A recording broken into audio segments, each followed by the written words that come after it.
Je vais vous présenter un travail qui a été, réalisé en collaboration avec le cabinet d'architecture, Orma Architectura, et Gabriel Orsatti, qui est un ancien de ce cabinet.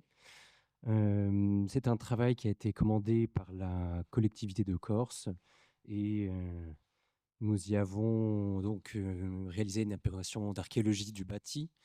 Heu, ça reste lisible.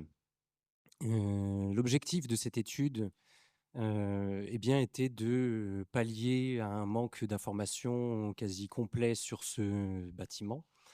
Heu, eh bien, une absence de documentation quasi totale, peu de données iconographiques, des plans anciens. Il fallait renouveler totalement, nos connaissances sur ce bâti qui mérite d'être mis en valeur puisque musée, mais aussi, eh bien, c'est un bâtiment mémoire de l'architecture vernaculaire de la Corse et eh bien, nous nous sommes passionnés pour ce bâtiment. Heu, on a réalisé un relevé 3D du bâtiment, effectué quelques sondages afin de phaser ce bâtiment et de le réancrer dans son territoire. Heu, il est classé évidemment monument historique. Le fait qu'il soit un musée rend compliqué aussi l'opération archéologique puisque nous ne pouvons pas sonder, les murs à l'intérieur du musée tout simplement parce que, il y a les collections, qu'on ne peut pas impacter. Heu nous nous sommes basés dans un premier temps sur donc toute cette iconographie, photographie ancienne, cartes postales, afin d'observer ce bâtiment et voir si on allait pouvoir être guidé dans nos opérations. Et la seule source textuelle que l'on a pu lire, provient des translations des cendres, de Pasquale Paoli en Corse. Hem et on pouvait lire, dans ce document-là, je vais vous le lire très rapidement. J'apportais au conseil, de la part de monsieur Franceschini Pietri, l'engagement écrit de sa main de céder au département pour l'usage, je me rapproche de l'écran, qu'on se proposait d'en faire non seulement l'oratoire, mais la maison Paoli tout entière avec ses dépendances et le jardin. J'avais été le trouver à l'île Rousse où nous avions arrêté les conditions auxquelles cette session était consentie. En voici les principales. L'oratoire servirait de tombeau. Le reste de la maison partit à loger l'aîné des frères Tomasi, qui en serait le gardien, et la partie de l'établissement d'un petit musée corse. Déjà, l'idée de musée était ancrée dans les esprits. Euh, et on apprend dans ce document-là que on allait faire exécuter au plus tôt des travaux nécessaires réclamés par la destination à donner à l'oratoire de la Maison Paoli et à la Maison Paoli. On y effectue des travaux et on rehausse les fondations, on travaille en sous-œuvre, on gratte les murs, qu'on remet d'équerre, on recrépit le bâtiment, on construit un grand escalier en pierre, on abaisse le niveau de pavé, on reprend en sous-œuvre. Heu, page suivante, le terrain fortement décliné, heu, on va le raboter afin de permettre la construction d'une esplanade. Heu, on a donc quelques éléments écrits, mais pas suffisamment pour, déjà phaser un petit peu l'histoire de ce bâtiment grâce aux sources. On a quelques photographies, heu, qui nous permettent par l'observation de distinguer quelques, éléments construits à des temps différents.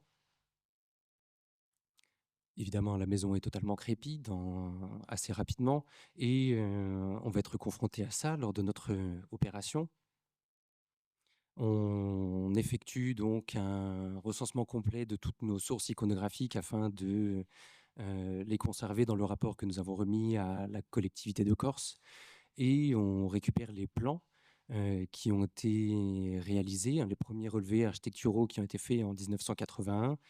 Heu, on y observe une architecture relativement régulière, hein, pas de problème. On se dit que ça va être beaucoup trop facile pour nous de réaliser cette opération d'archéologie du bâti. Euh, on se sert aussi des photos qui ont été réalisées dans le cadre de la réfection de la toiture du bâtiment. On essaie de corriger aussi des erreurs qui ont été faites dans l'analyse iconographique. On a des cartes postales anciennes qui montrent un bâtiment qui est indiqué comme étant la maison de Pasquale Paoli, mais en fait, pas du tout. Euh, on, donc on essaye de réattribuer le bâtiment, évidemment, à son emplacement. Donc la presse se trompait et nous, on rétablit la vérité, évidemment, euh, en réintégrant le bâtiment à sa place. Les premières analyses nous permettent donc de retrouver un petit peu sur ces photographies les ouvertures qui ont été bouchées, les différents murs, les différentes surélévations, et donc de réaliser nos premières hypothèses d'agrandissement de ce bâtiment qui est en fait assez compliqué dans ses phases d'agrandissement. On cherche aussi à comprendre un petit peu de quelle manière est-ce que ce bâtiment fonctionne avec ses voisins et les relations d'ordre architectural et volumique des éléments entre eux. On essaie de trouver, je vais vite dans mes diapos, j'en ai 60 à faire passer, mais vous inquiétez pas, je vais respecter le timing. On observe dans le bâti des éléments que l'on peut comparer dans l'architecture vernaculaire, à savoir parfois des distributions que l'on retrouve d'un bâtiment à un autre. Euh, on fait donc cette étude typomorphologique en essayant d'identifier une certaine logique. On fait la lecture morphologique des plans. On essaie de trouver les marqueurs architecturaux récurrents. Et donc, on essaie de faire cette interprétation après à l'échelle de l'édifice et de nous renseigner, et de trouver des réponses sur l'organisation du bâti. Le bâtiment, c'est évidemment un produit de l'architecture vernaculaire évolutive. Le projet initial, évidemment, il n'y en a pas, hein, il va évoluer. On part d'une base d'un bâtiment tout seul, probablement une tour, et il va être agrandi au fur et à mesure du temps, et on va lui adjoindre une, deux, trois, quatre agrandissements. Et on travaille aussi sur les photos aériennes pour le replacer dans son territoire. On récupère les informations du cadastre napoléonien, du plan terrier, à savoir est-ce que certains éléments étaient déjà présents lors de la réalisation de ces plans ou pas. Donc on essaye après, en effectuant nos observations sur le terrain, de donner des réponses à tout cela. Et on va réaliser ce scan et corriger le plan qui a été réalisé dans un premier temps. Et on remarque tout de suite des différences notables entre, alors à l'écran, c'est à droite, oui, le plan que nous avons réalisé, donc extrait des coupes dans le bâti, et le premier plan qui a été réalisé par l'architecte. Et on se rend bien compte que il n'y a rien d'homogène dans la structure architecturale de cette maison Paoli. Cette maison, on l'a découpée en plusieurs ensembles. Malheureusement, le pointeur laser, il est là. Nous n'avons pas pu accéder au bâtiment mitoyen du musée, tout simplement parce que c'est une propriété privée et l'occupant de cette partie du bâtiment nous a interdit l'entrée, alors que c'est probablement la plus ancienne et c'est celle qui est la plus facilement explorable, car elle ne possède plus de crépi.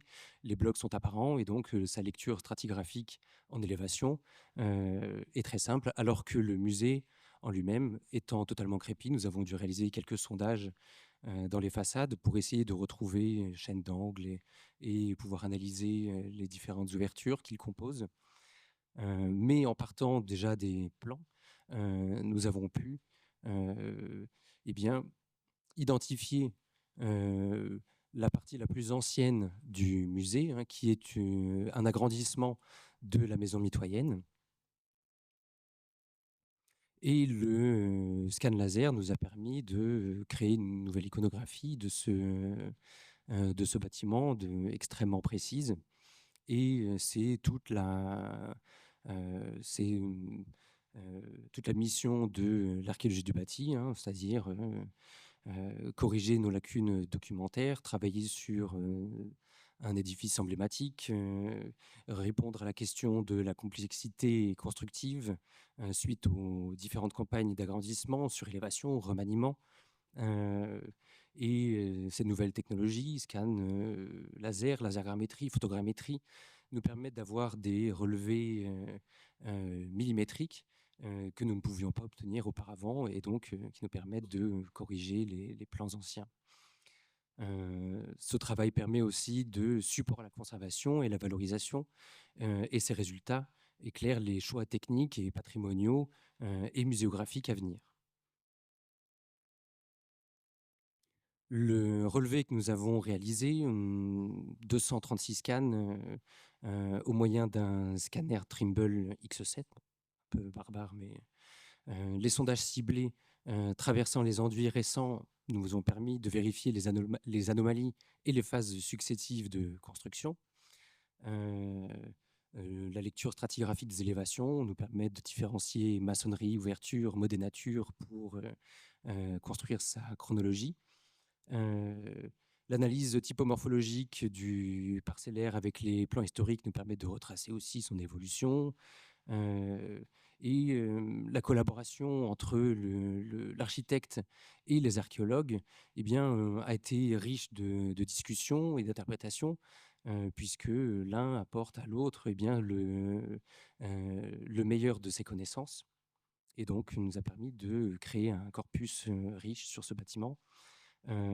Et de pouvoir donc réaliser nos relevés de façade, coupe et plan. Nous avons aussi pu, dans le cadre de ce travail, dans le cadre de cette étude, travailler sur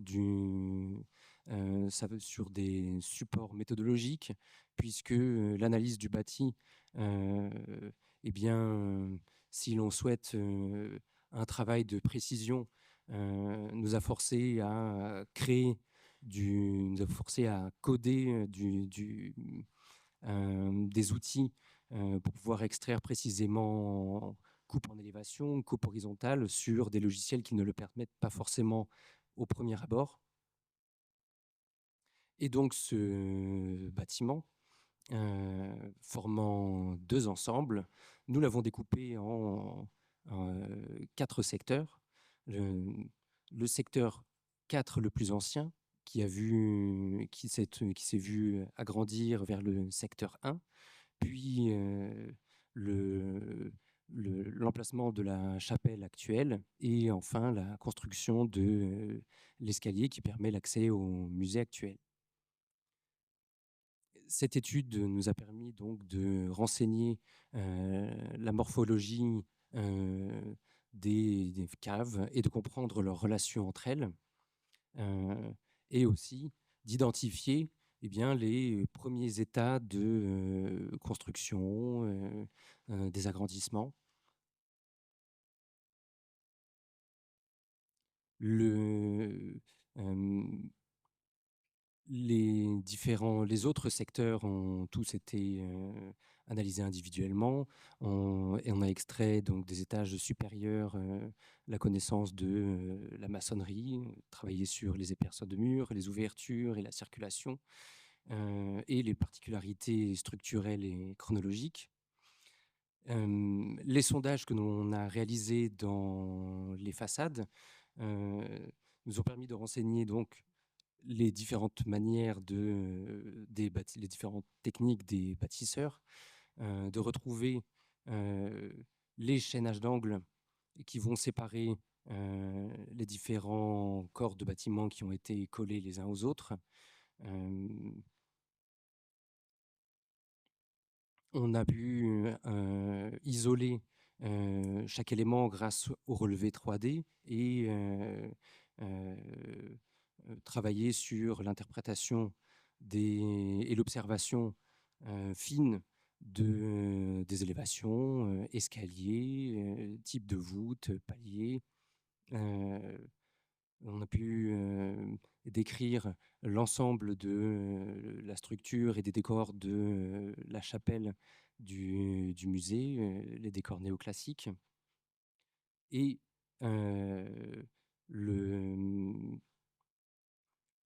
et donc l'implantation par niveau, on voit sur cette coupe en élévation, on y retrouve la succession de caves, niveaux de circulation et habitation. Et on a pu observer, surtout dans les caves qui étaient écroutées, sans mortier, euh, pardon, euh, les différentes chaînes d'angles et la présence d'une fenêtre appartenant à la maison originelle de ce corps de bâtiment. Les sondages sur le mur Goutreau ouest euh, du secteur, du secteur 4 sur la façade du bâtiment, on a pu euh, identifier, pardon, la chaîne d'angle de la première extension du musée à partir du bâtiment initial du musée. Euh, et, euh, le, Ça, on peut passer. Hop là. Sondages les sondages au-dessus de la chapelle nous permettent d'identifier, et au niveau de la chapelle nous permet d'identifier l'ancienne porte du bâtiment avant sa modification et l'installation de la porte de la chapelle, et notamment des fenêtres qui étaient bouchées, et donc aussi les différents types de couvertures, arcs de décharge en pierre de schiste et niches bouchées que l'on retrouve ici.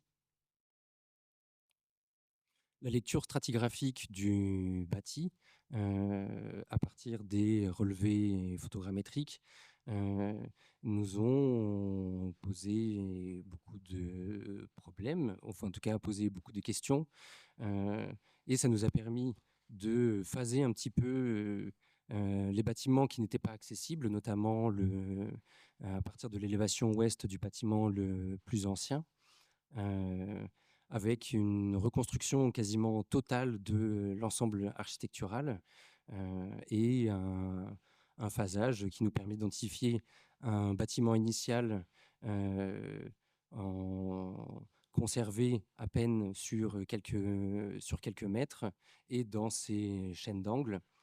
euh, et quasiment une reconstruction totale du bâti dans toute son élévation et des modifications de l'ensemble des ouvertures pour pouvoir obtenir un ensemble cohérent. Ce bâtiment fait l'objet aussi de multiples surélévations. On a pu y observer de nombreuses surélévations du faîtage de la toiture à différents moments. Et les modifications des ouvertures ont entraîné de nombreux désordres architecturaux, c'est-à-dire les chaînes d'angles qui se désolidarisent du reste de la structure du bâti, les reprises des ouvertures, une minute, les reprises des ouvertures qui ont entraîné donc, on peut voir ici, des désordres structurels et architecturaux importants. Et je vais passer très vite. Hop là, je passe à la proposition que l'on a fait de l'évolution de ce bâtiment en partant de son... Non, bah, en fait, on regarde juste l'évolution du bâti euh, tel qu'on le suppose, c'est-à-dire euh, une première construction que l'on attribue à une tour éventuelle, un agrandissement dans lequel on a pu identifier dans les caves un probable accès extérieur voûté et la création d'un corps rectangulaire heu, qui s'est associé à celui-ci, heu, l'installation de la partie au-dessus du musée, heu, avec son petit aspect accès voûté, la construction de l'emplacement de la chapelle actuelle, heu et les rehaussements de la toiture et la construction enfin de l'escalier monumental qui permet d'accéder au musée aujourd'hui, et la réfection de la toiture, la plus récente, actuelle. Ce qui donne, aujourd'hui l'aspect actuel du musée que l'on peut, visiter, et donc, pour terminer, donc un édifice, palimpseste, polyphasé, heu, un bâtiment qui résulte d'extensions successives qui ont progressivement soudé 5 secteurs très hétérogènes, et un volume que l'on aperçoit comme étant homogène aujourd'hui, mais finalement, dont la variété des maçonneries, des jonctions illustre l'adaptation continue d'un bâtiment aux besoins de chaque époque. Un noyau d'extension au nord-est, création d'un carré au sud-ouest, implantation d'escalier monumental, aménagement de la chapelle, rehausse globale des combles et réfection des façades pour l'usage muséal actuel. Heu et la méthode que l'on a mis en place, nous a permis de, véritablement, nous rapprocher au plus près de, une évolution, une analyse la plus juste possible de, ce bâti, heu, voilà, jusqu'à de la fin de l'époque moderne, de la fin du Moyen Âge jusqu'à aujourd'hui. Je vous remercie.